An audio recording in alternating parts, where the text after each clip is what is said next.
समझ में आएगा कि कितना इंपॉर्टेंट सेशन आपके लिए ऑर्गेनाइज किया गया है।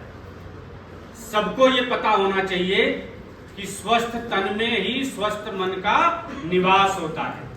तो स्वस्थ तन का मतलब ये नहीं कि सिर्फ पैर मेरा लंगड़ा नहीं रहा तो हम स्वस्थ हैं, या मेरा हाथ कटा हुआ नहीं है तो हम स्वस्थ हैं, ऐसा नहीं।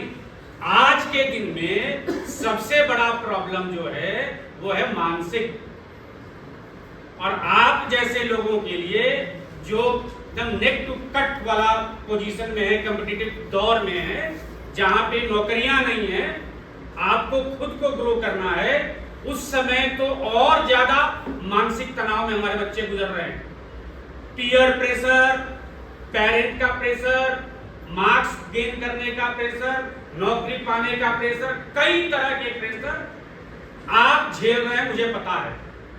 और सबसे बड़ा प्रॉब्लम यह है कि हम बोले तो बोले किससे? किसी को बोलेंगे तो हो सकता है हमको पागल समझे, दोस्त को बोलेंगे, लड़का है तो रो भी नहीं सकता है, कोई लड़की बोलेगी अरे बेचारा लड़का कैसा है, रोता है, वो भी प्रॉब्लम है मेल के साथ। तो कई तरह के प्रॉब्लम, फीमेल के साथ अलग तरह की प्रॉब्लम्स है। 18 साल हुआ नहीं कि गार्जियन बोलेंगे चलो तुम्हारी शादी कर देते हैं, ये प्रॉब्लम ये फीमेल के साथ। मेल के अलग प्रॉब्लम्स, फीमेल के अलग प्रॉब्लम्स, कास्ट, क्रीड, सोसाइटी में डिफरेंट टाइप्स के प्रॉब्लम्स हैं, और सब झेलना किसको है? आपको झेलना है, स्टूडेंट को झेलना है। यह भी सत्य है कि जीवन का सबसे बेहतर पीरियड होता है वो स्टूडेंट लाइफ होता है, ये आप जान जाइए। यहां से बाहर निकलेंगे, फैमिली लाइफ में घुसेंगे, एंटर करेंगे तो जीवन में प्रॉब्लम शुरू हो जाएगी। बेहतर पीरियड, जीवन का सबसे बढ़िया पीरियड स्टूडेंट लाइफ है। उसी में कैसे मैनेज करें और प्रोग्रेस करें, सोसाइटी में अपना पोजीशन बनाएं और हैप्पीनेस को प्राप्त करें, यह बड़ा इंपॉर्टेंट है। आज के सिचुएशंस में हमारे बच्चे, स्टूडेंट्स इन तरह के प्रॉब्लम्स को झेल रहे हैं, उनको फेस कर रहे हैं। इसीलिए गवर्नमेंट ने ये प्लान किया कि कॉलेज टू कॉलेज जाकर आपके द्वार पर आकर हम आपको काउंसिल करेंगे। ये डॉक्टर्स अपना समय निकालकर, बेहतरीन समय निकालकर आपके बीच आए हैं, और इन्होंने, मैडम ने कहा 1-to-1 काउंसलिंग भी करेंगे। कई बार ऐसी चीजें होती हैं कि आप लोगों को बता नहीं सकते, तो कहा जाता है कि डॉक्टर से कुछ छिपाना नहीं, वकील से कुछ छिपाना नहीं, वरना आप पहले ही हार जाएंगे। आपकी बीमारी ठीक नहीं होगी, केस हार जाएंगे पहले ही। तो वहां पे जब आप इनसे 1-to-1 काउंसिल करें या अपने टीचर से जब मिलते हैं तो सही सही बात बताएं, तभी आपका सॉल्यूशन मिलने की संभावना है। मैं ये नहीं कह रहा हूं कि 100% मिल जाएगा।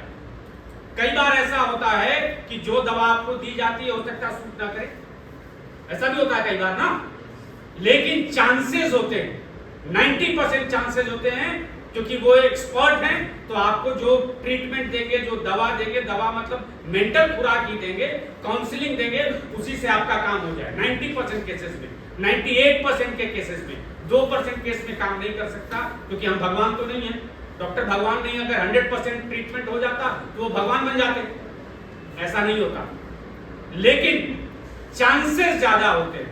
अगर किसी डॉक्टर का 90% पेशेंट ठीक होता है तो अच्छा डॉक्टर, किसी डॉक्टर का 60% पेशेंट ठीक होता है तो खराब डॉक्टर होते हैं। ऐसा ही होता है ना, डॉक्टर तो सभी हैं। तो आपको जीवन में जब प्रॉब्लम्स आएंगे तो अपने टीचर से मिलते हैं, अपने गार्जियन से मिलते हैं। जैसा कि एक बच्ची ने कहा, गार्जियन को ही पता नहीं होता है, कई बार पता नहीं होता है, उनको खुद ही नहीं पता कि कैरियर के पाथ क्या है, इस प्रॉब्लम का सॉल्यूशन क्या है। कई बार बच्ची बोलती है कि सर हम, पापा हमको ऐसा फील हो रहा है, मदर ऐसा, तो पापा चुप करा देते हैं, चुप रहो चुप रहो चुप रहो, मत बोलना, अगर सोसाइटी में पता चल जाएगा तो हमारी बदनामी होगी। ऐसा भी होता है और हमने देखा ऐसे केसेस को।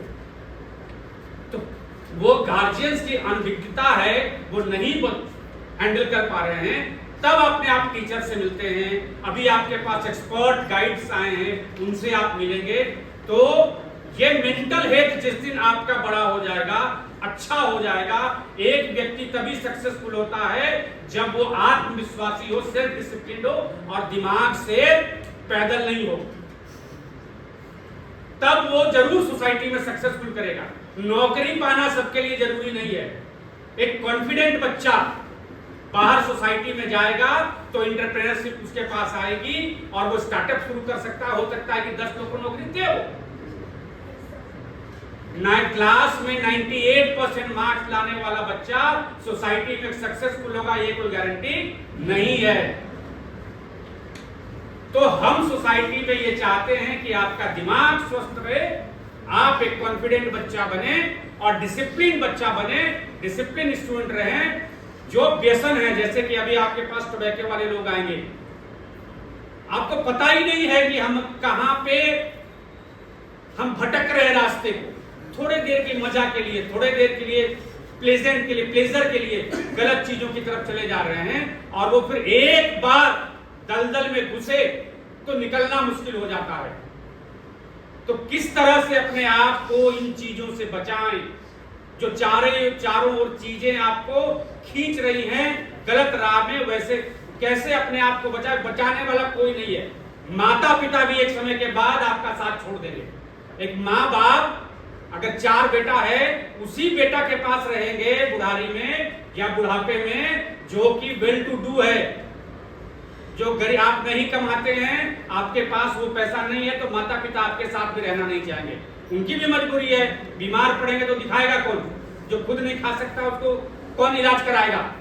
लेकिन एक समय के बाद ऐसा आएगा कि आपको इन सिचुएशंस का सामना करना पड़ेगा।